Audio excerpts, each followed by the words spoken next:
ಚಿಕಿತ್ಸೆಗಾಗಿ ಶಿವರಾಜ್ ಕುಮಾರ್ ಅಮೆರಿಕಕ್ಕೆ ತೆರಳಲಿದ್ದಾರೆ. ಚಿಕಿತ್ಸೆ ಪಡೆಯುವುದಕ್ಕೂ ಮೊದಲು ತಿಮ್ಮಪ್ಪನ ಸನ್ನಿಧಾನದಲ್ಲಿದ್ದು ಆಶೀರ್ವಾದ ಪಡೆದಿದ್ದಾರೆ.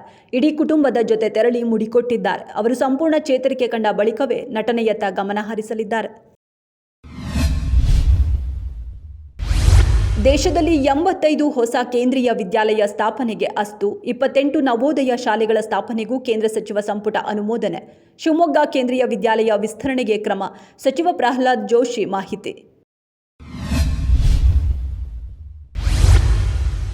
ಹಿಂದೂಗಳ ಮೇಲೆ ದಾಳಿ ನಡೆಸುವ ಮೂಲಕ ತಮ್ಮ ಪೂರ್ವಜರ ದೌರ್ಜನ್ಯದ ಸಂಸ್ಕೃತಿಯನ್ನು ಅನಾವರಣ ಮಾಡಿದ್ದಾರೆ. ಲಕ್ನೋದಲ್ಲಿ ನಡೆದ ಮಹಾಪರಿನಿರ್ವಾಣ ದಿನ ಕಾರ್ಯಕ್ರಮದಲ್ಲಿ ಉತ್ತರ ಪ್ರದೇಶ ಸಿಎಂ ಯೋಗಿ ಆದಿತ್ಯನಾಥ್ ಕಿಡಿ, ಮಾಜಿ ಪ್ರಧಾನಿ ಶೇಖ್ ಹಸೀನಾ ಬಲವಂತದ ಪದಚ್ಯುತಿ ಬಳಿಕ ಬಾಂಗ್ಲಾದಲ್ಲಿ ಹಿಂದೂಗಳ ಮೇಲೆ ನಿರಂತರ ದೌರ್ಜನ್ಯ.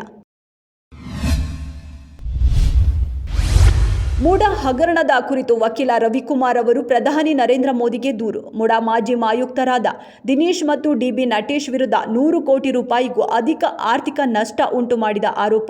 ಸಿಬಿಐ ತನಿಖೆಗೆ ಆಗ್ರಹಿಸಿ 296 ಪುಟಗಳ ದಾಖಲೆಗಳೊಂದಿಗೆ ದೂರು ಸಲ್ಲಿಸಲಾಗಿದೆ.